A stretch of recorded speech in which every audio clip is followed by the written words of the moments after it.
Soy el profesor Charles Covarrubias Flores y para la clase de hoy estudiaremos a los antibióticos. Los antibióticos son las drogas utilizadas para inhibir o controlar el crecimiento de los microorganismos particulares que son las bacterias y no así otro tipo de microorganismos. El uso del antibiótico en la actualidad es bastante controversial, principalmente por el hecho de que las bacterias se han ido haciendo resistentes a los antibióticos. El mal uso de ellos ha llevado entonces a la aparición de esta resistencia. Los antibióticos han sido mal utilizados por el propio personal médico o también por las industrias ganaderas. Las personas también, de forma personal, han hecho abuso del uso de los antibióticos, principalmente cuando consideran que infecciones de tipo virales, como los resfriados comunes, van a ser posibles de tratar con drogas como lo son los antibióticos. Bueno, a partir de estas controversias para el uso de los antibióticos, existen dos reglas para recordar. La primera de ellas es no usarlos, y la segunda regla para el uso de los antibióticos también es no usarlos. Si tuviéramos que adicionar una tercera regla para el uso de antibióticos, muy bien, también sería no usarlos. Restringir el uso del antibiótico va a garantizar que el ser humano pueda contar todavía con estas herramientas para combatir las enfermedades infecciosas causadas por bacterias.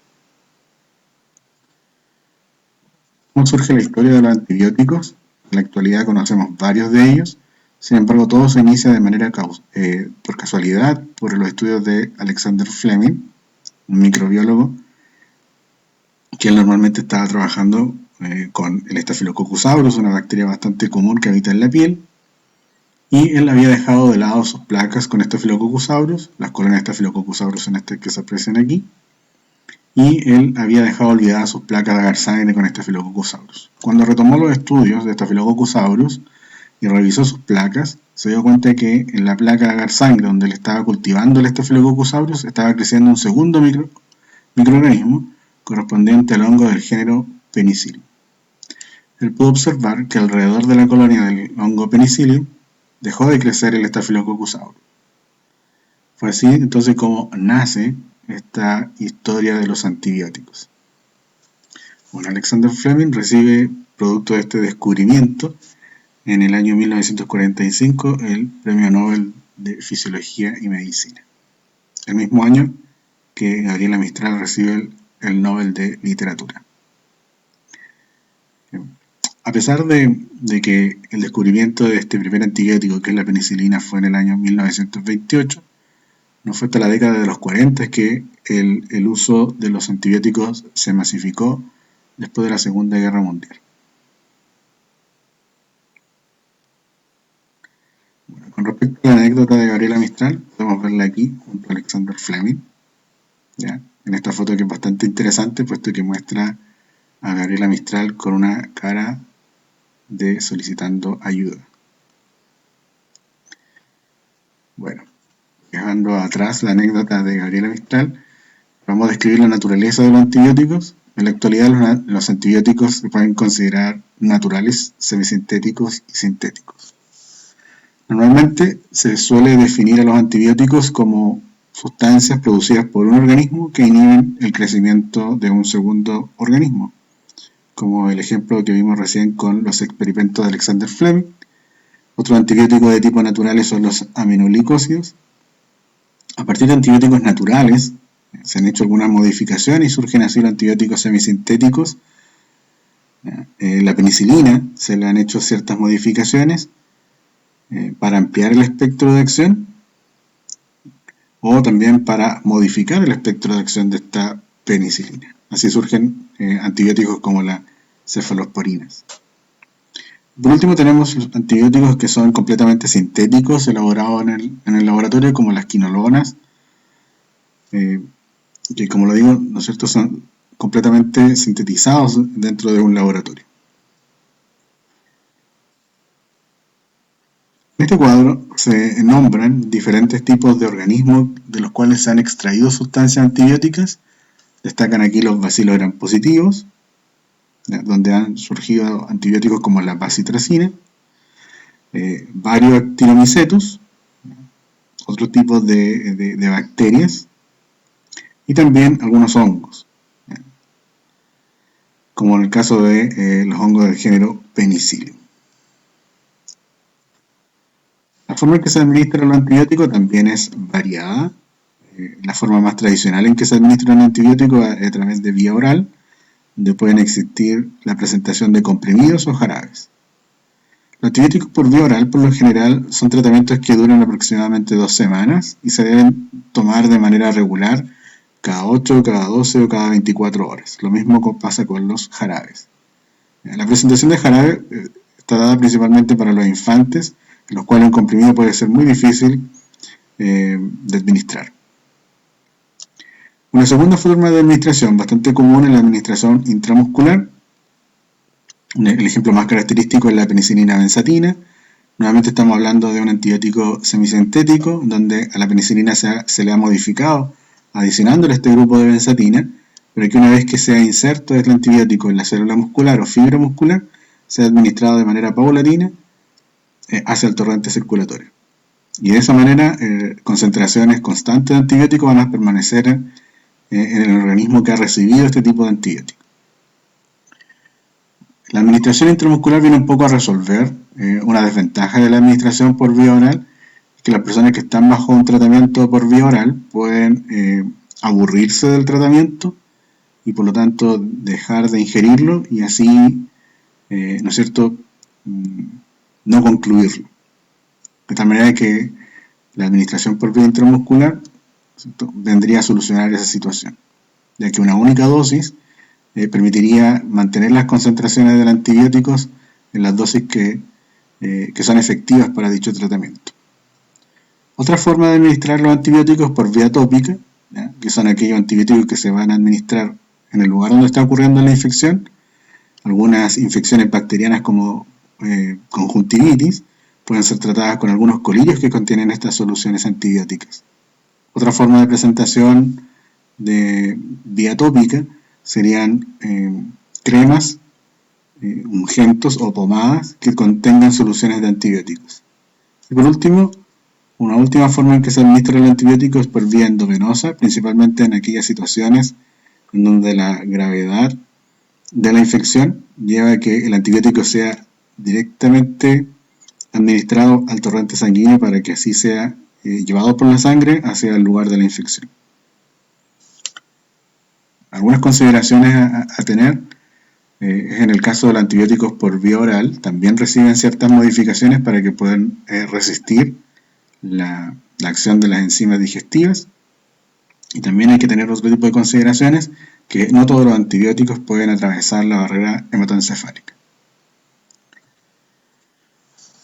Existen diferentes drogas para atacar diferentes tipos de organismos. Están los antibióticos para hacer frente a las bacterias, los antifúngicos, los antiparasitarios para atacar a las células eucariontes y los antivirales para hacer frente a las infecciones por virus. De tal manera que es súper importante insistir en el concepto de que los antibióticos son drogas exclusivas para las bacterias. El espectro de acción del antibiótico puede ser pequeño o puede ser amplio. Antibióticos de bajo espectro de acción son la penicilina, que sería exclusiva para bacterias gram positivas, y la isoniazida, que sería exclusiva para bacterias ácido alcohol resistentes pertenecientes al grupo del género Mycobacterium, como el Mycobacterium tuberculosis o el Mycobacterium lepra. Por otro lado tenemos antibióticos de amplio espectro como la tetraciclina, que sería efectivo contra bacterias gram negativas, gram positivas y bacterias de vida intracelular. El uso de antibióticos de amplio espectro tiene ventajas y desventajas. Una de las ventajas es que si no sabemos con exactitud quién es el causante de la infección, ¿ya?, vamos a ahorrar tiempo valioso en el tratamiento de la enfermedad. De tal manera que es súper importante llegar a conocer el agente causal de la enfermedad para que lo podamos tratar de manera puntual. Sin embargo, cuando se desconoce quién está causando la infección, podríamos utilizar, ¿no es cierto?, un antibiótico de amplio espectro. La desventaja de usar antibióticos de amplio espectro es que estas drogas van a destruir de manera indiscriminada a las bacterias sin seleccionar a quienes están destruyendo, y por lo tanto se podría destruir de manera severa nuestra propia microbiota intestinal. Bueno, aquí surgen algunas recomendaciones cuando se desconoce el agente causal o la etiología de la enfermedad infecciosa. Es súper importante que la muestra para comenzar el estudio de laboratorio se tome antes de iniciar un tratamiento empírico, como sería utilizar un antibiótico de amplio espectro cuando se desconoce quién está causando la enfermedad. De tal manera que si este tratamiento empírico que estamos utilizando, un tratamiento como un antibiótico de amplio espectro, no llega a tener resultado, el laboratorio de microbiología ya está haciendo su aporte en dilucidar cuál es el agente etiológico de la enfermedad infecciosa. Podría ocurrir que seleccionamos un antibiótico de amplio espectro porque estamos viendo evidencias claras en el paciente de que hay una enfermedad infecciosa. Sin embargo, pueden ocurrir dos situaciones. La primera, la persona mejora y el antibiótico de amplio espectro fue efectivo. En la segunda, la persona incluso puede hasta fallecer porque podría no haberse tratado de una bacteria o este antibiótico no era el correcto para el tratamiento de la enfermedad. De tal manera que mientras comenzamos un tratamiento empírico, como les he señalado, es súper importante ya haber tomado una muestra del proceso infeccioso para que el laboratorio pueda dilucidar, ¿no es cierto?, como lo dije anteriormente, quién es efectivamente el agente causal. Otra recomendación con respecto al uso del antibiótico y a esta posibilidad que es la destrucción de la microbiota es siempre acompañar un tratamiento antibiótico con un probiótico. Se pueden administrar junto con el tratamiento antibiótico algunas especies bacterianas que son parte de nuestra microbiota intestinal normal, para así evitar la aparición de algunos efectos secundarios del uso del antibiótico y la pérdida de esta microbiota. El mecanismo de acción de los antibióticos es variado. Pueden inhibir la síntesis de la pared celular, la síntesis de proteínas, alterar la membrana plasmática, inhibir la síntesis de ácidos nucleicos o la inhibición de metabolitos esenciales.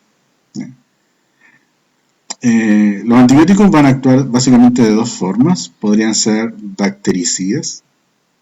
Esto quiere decir que van a destruir directamente al microorganismo, o pueden ser bacteriostáticos, en donde lo que hacen es inhibir el crecimiento de estas bacterias. ¿Y quién se haría cargo de eliminar al microorganismo del organismo infectado? Sería el sistema inmunológico.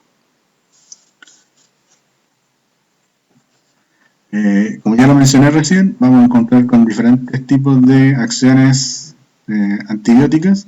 Vamos a encontrar aquellos que inhiben la síntesis de la pared celular, aquellos que provocan un daño en la membrana plasmática de la bacteria. Vamos a encontrarnos con antibióticos que pueden evitar la replicación del ADN. Otros antibióticos que inhiben que el ARN sea transcrito en una hebra de ARN. Y también un gran número de antibióticos actúan a este nivel, que es a nivel de la traducción, vale decir, inhiben que el ARN sea codificado en una proteína. Y también un último grupo de antibióticos que analizaremos serán aquellos que inhiben algunas vías metabólicas. Vamos a comenzar con el estudio de los antibióticos que inhiben la síntesis de la pared celular. Y aquí vamos a encontrar a un grupo importante de antibióticos que son los betalactámicos, las cefalosporinas, los antibióticos polipeptídicos y los antimicobacterianos. Bueno, vamos a comenzar entonces con los beta-lactámicos. Todos estos antibióticos que acabo de mencionar van a cumplir un mismo rol, que es inhibir la síntesis de la pared celular. Vamos a comenzar con los beta-lactámicos. ¿Quiénes son los beta-lactámicos o estos antibióticos beta-lactámicos? Son todos aquellos que presenten esta estructura, que es conocida como el anillo beta-lactámico, que está constituido por una estructura cíclica que se constituye de 3 átomos de carbono y uno de nitrógeno. Usualmente este anillo beta-lactámico es vecino de otra estructura cíclica, que podemos ver aquí, que contienen un átomo de azufre. De tal manera que todos los antibióticos que denominamos como beta-lactámicos contienen esta estructura común, que es el anillo beta-lactámico. La penicilina es uno de ellos. Los antibióticos beta-lactámicos es el principal representante de los beta-lactámicos, y como estos antibióticos inhiben la síntesis de la pared celular, provocan inmediatamente la destrucción de la bacteria, ya que no podría resistir los cambios osmóticos. ¿Cómo van a funcionar todos los antibióticos que sean beta-lactámicos? Van a inhibir la síntesis de la pared celular, esencialmente el peptidolicano. Como lo mencionamos en la primera clase del curso de microbiología, el peptidolicano está constituido por un esqueleto de disacáridos, y este esqueleto de disacáridos está constituido por la N-acetilglucosamina y el N-acetilmurámico, y al N-acetilmurámico se le ha adicionado, ¿no es cierto?, un pequeño fragmento peptídico de 5 aminoácidos. Los disacáridos se unen por la transglicosidasa y los fragmentos peptídicos se van a unir por esta otra enzima, que es la transpeptidasa. Estas dos enzimas, la transglicosidasa y la transpeptidasa, se conocen como proteínas de unión a la penicilina. Una vez que aparezca la penicilina, se van a unir estas proteínas de unión a la penicilina, que serían la transglicosidasa y la transpeptidasa. Cuando la penicilina está unida a la transglicosidasa, inhibe la función de la transglicosidasa, y eso quiere decir que inhibe que los disacáridos se unan para formar el esqueleto del peptidolicano. Y la penicilina unida a la transpeptidasa van a evitar que las cadenas de peptidolicano queden ancladas una con otra de manera paralela, de tal manera que el peptidolicano queda completamente inhibido en su síntesis. Las bacterias, algunas de ellas ya han desarrollado algunas estrategias para evitar la acción de las penicilinas, y es así como ha surgido algún grado de resistencia por parte de las bacterias cuando las bacterias comienzan a producir enzimas que destruyen al anillo beta-lactámico. Estas enzimas se conocen como penicilinasas o beta-lactamasas. Como su nombre lo indica, estas enzimas se podrían graficar como enzimas, o describir, perdón, como enzimas que destruyen a la penicilina o enzimas que destruyen al anillo beta-lactámico. Acá podemos ver entonces en esta reacción, la acción de la penicilinasa o beta-lactamasa, lo que hacen es romper el anillo beta-lactámico, por lo tanto los antibióticos beta-lactámicos quedarían inhibidos de unirse a la transglicosidasa o a la transpeptidasa. Hay penicilinas que son semisintéticas, y esto tiene que ver precisamente para resistir a la acción de estas enzimas, como la penicilinasa, y así surgen algunas variaciones de la penicilina, que es la meticilina, por ejemplo, que es la variación consiste en adicionar un grupo metilo a la penicilina. Sin embargo, en la actualidad ya existen bacterias que son resistentes a la meticilina, ¿ya? Como lo es el Staphylococcus aureus, resistente a la meticilina.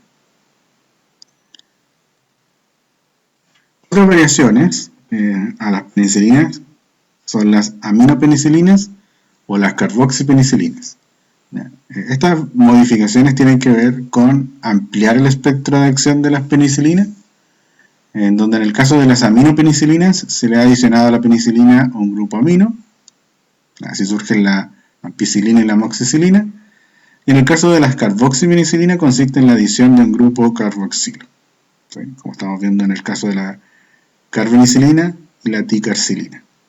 ¿Sí? La adición de grupos carboxilo.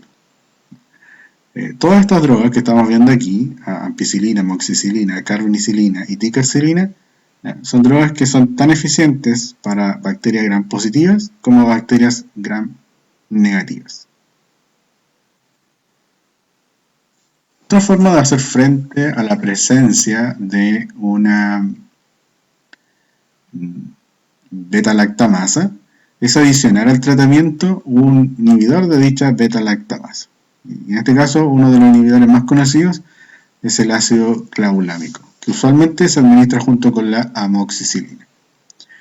Si bien el ácido clavulámico no es un antibiótico, fíjense que estamos observando aquí, es el anillo beta-lactámico. De tal manera que en una infección donde sospechamos existe la posibilidad de que esa bacteria sea productora de una beta-lactamasa, se administra tanto el ácido clavulámico como la amoxicilina. Y se va a administrar en una mayor cantidad del ácido clavulámico para que la reacción de la acción de la posible beta-lactamasa presente comience a degradar el ácido clavulámico y no a la amoxicilina. De tal manera que mientras la enzima beta-lactamasa se entretiene degradando el anillo beta-lactámico del ácido clavulámico, la amoxicilina permanece intacta y puede hacer frente entonces a la infección bacteriana. Los carbapenémicos también son antibióticos derivados de la penicilina que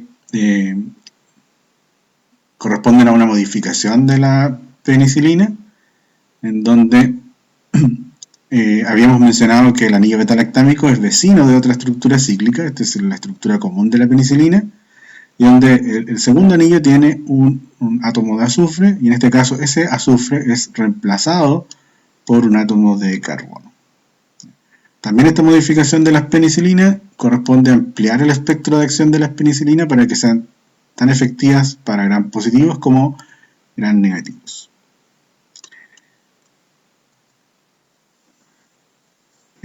Los antibióticos monobactámicos nuevamente corresponden a modificación de las penicilinas. En este caso hemos dicho que la estructura común de la penicilina es la presencia del anillo beta-lactámico y que es vecino con una segunda estructura cíclica. Sin embargo, en los antibióticos monobactámicos, estas estructuras cíclicas han quedado entonces separadas.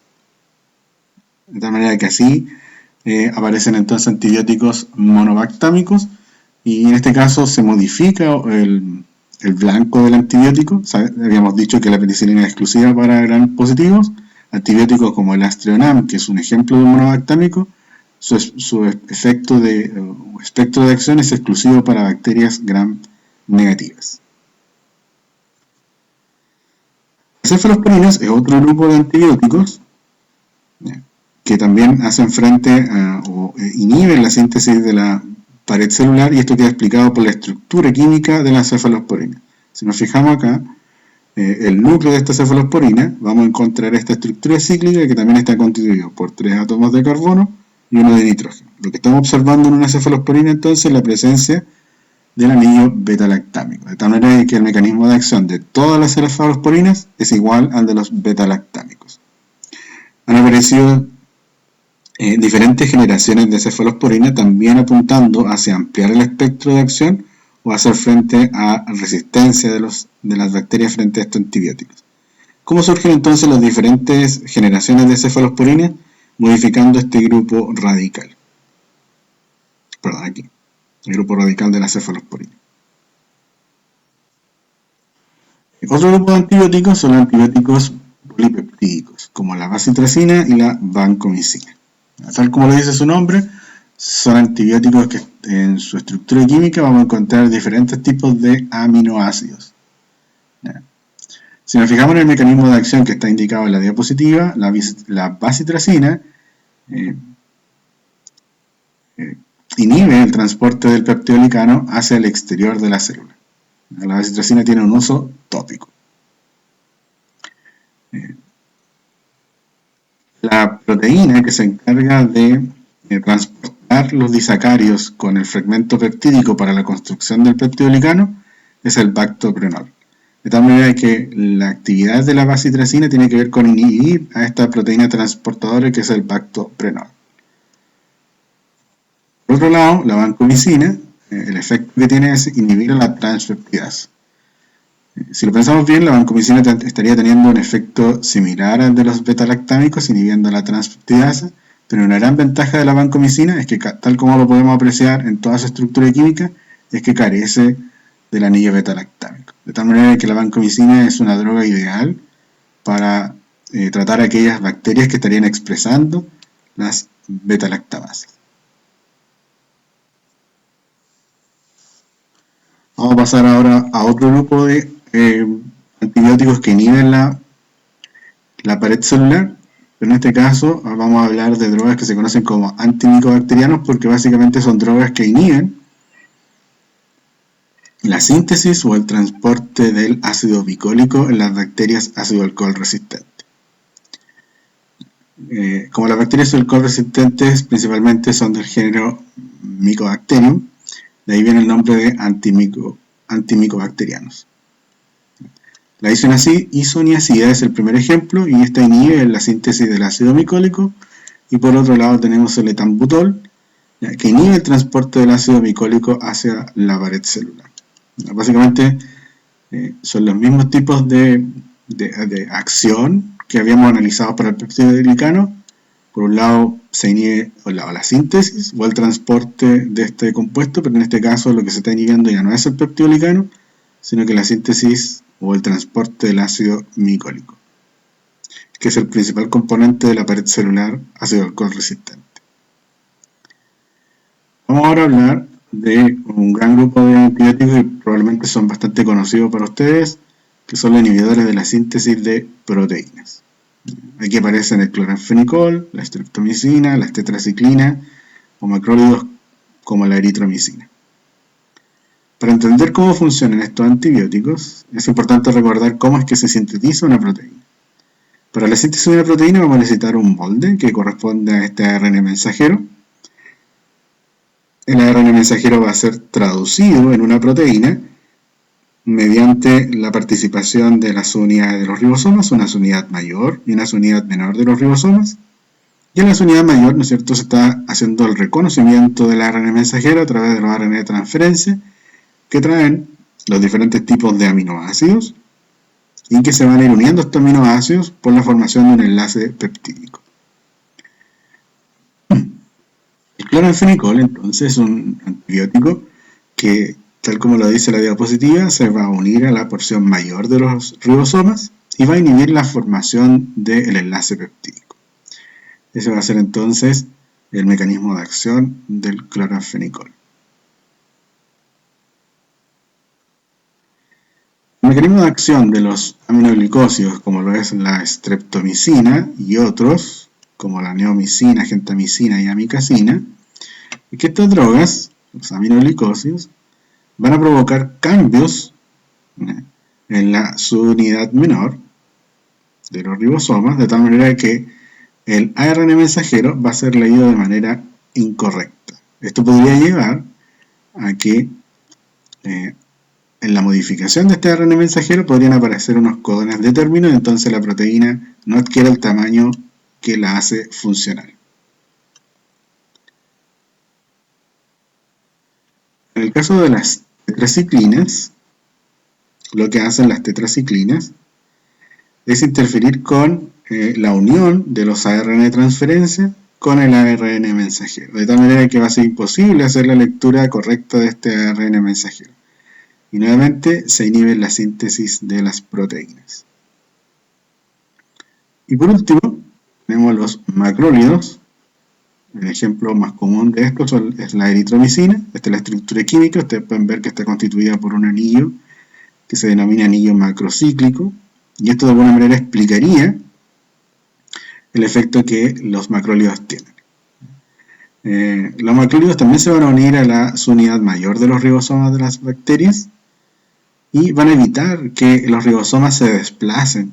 Van a actuar como una especie de barrera para el avance de los ribosomas. Piensen ustedes que cuando se une la subunidad mayor y la subunidad menor de los ribosomas tienen que desplazarse a través del ARN mensajero, y sin embargo los antibióticos como los macrólidos van a interferir ese avance y por lo tanto no va a ser posible producir una proteína funcional.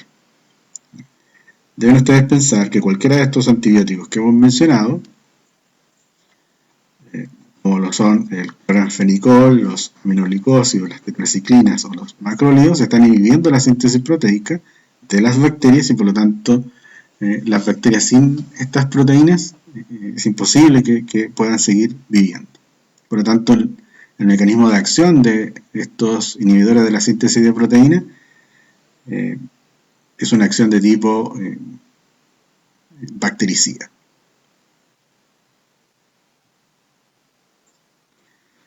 Vamos a pasar ahora a otro grupo de antibióticos que son aquellos que alteran la membrana plasmática y el ejemplo más claro de este tipo de antibiótico es la polimexina B. La polimexina B se une al lipopolisacárido, de tal manera que el espectro de acción de la polimexina B está restringido a las bacterias que son gram negativas. Una vez que la polimexina B se une al lipopolisacárido, lo que ocurre es que va a tener un efecto de ir disgregando los fosfolípidos de la membrana y por lo tanto la bacteria se inactiva.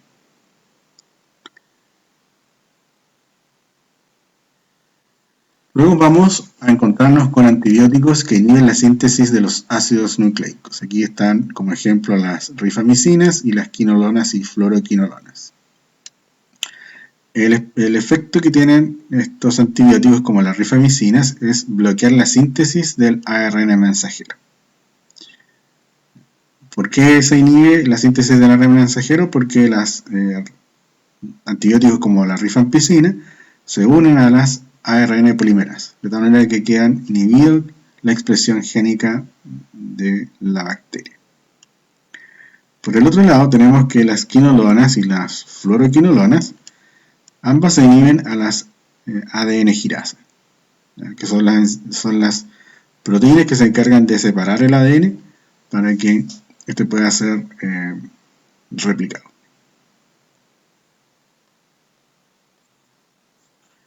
Luego tenemos a otro grupo de antibióticos que son inhibidores competitivos de la síntesis de algunos metabolitos esenciales. Básicamente se está inhibiendo una vía metabólica. Para entender cómo funcionan estos antibióticos hay que describir un poco cómo funciona la vía metabólica. Aquí la vía metabólica está bastante resumida y tiene que ver con la utilización del ácido aminoparabenzoico o PABA como precursor de nucleótidos para la síntesis de ADN o ARN. De esta manera, ¿cómo se va a sintetizar estos nucleótidos a partir del ácido aminoparabenzoico? Van a participar aquí algunas enzimas, una enzima que podríamos mencionar como enzima 1,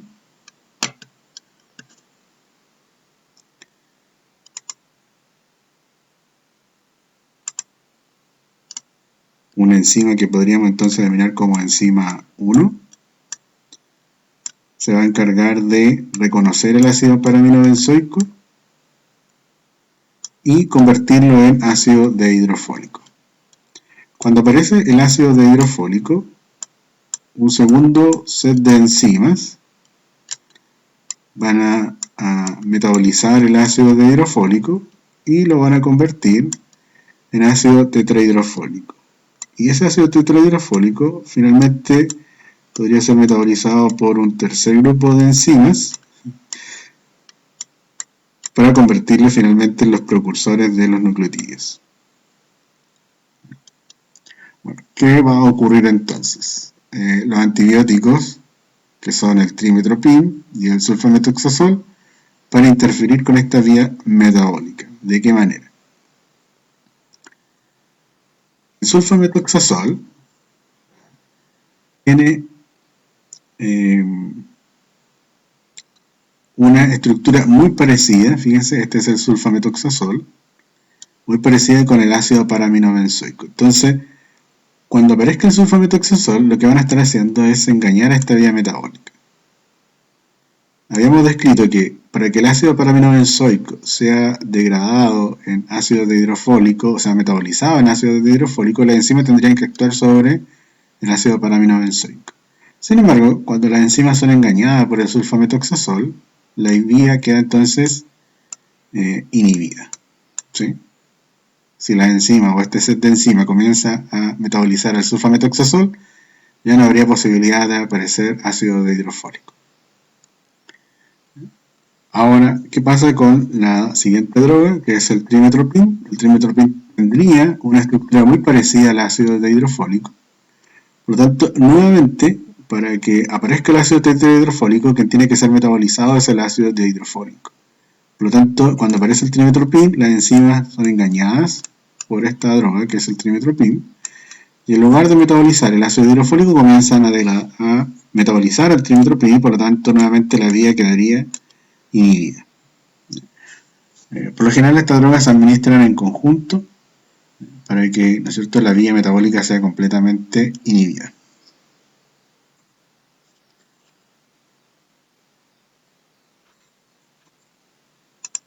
Los antibióticos pueden actuar de manera sinérgica, como lo acabamos de ver, el sulfametoxazol y el trimetoprim. Ustedes lo notan aquí. Tenemos un sensidisco que ha sido colocado en una placa de cultivo bacteriano. Ustedes pueden ver el crecimiento de las bacterias en estas zonas más opacas y la ausencia de crecimiento en las zonas más claras. Entonces, los antibióticos, como por ejemplo el sulfametoxazol, lo podríamos utilizar como ejemplo, y el trimetoprim, cuando están en estos sensidiscos en un medio de cultivo in vitro, estos antibióticos comienzan a difundir en el medio y por lo tanto el sulfametoxazol, si ustedes se fijan en la línea punteada, estarían inhibiendo el crecimiento de las bacterias. Y así como se realizan las técnicas como las del antibiograma, que vamos a realizar en el laboratorio. Entonces también acá esta otra droga, el trimetoprim, también está difundiendo en todas direcciones y por lo tanto también están inhibiendo el crecimiento de las bacterias. Si ustedes lo notan, estas dos drogas cuando se encuentran, el sulfametoxazol y el trimetoprim, producen una inhibición mayor, ¿no es cierto?, de lo que la hacen por separado. Y eso es entonces una sinergia. Así como hay sinergia, también puede haber antagonismo entre los antibióticos, y una de las drogas antagonistas es una droga que lamentablemente es legal y que es el alcohol. Y también lo están los anticonceptivos orales. Ambos tipos de drogas interfieren con la circulación normal de los antibióticos. En el caso del alcohol, promoviendo la degradación del antibiótico por parte del hígado. El mecanismo de acción por el cual los anticonceptivos orales estarían interfiriendo con los antibióticos todavía es algo desconocido. Pero el alcohol estaría, ¿no es cierto?, acelerando el metabolismo por parte del hígado. Y con eso entonces también acelerando el metabolismo de la droga circulando en nuestro cuerpo.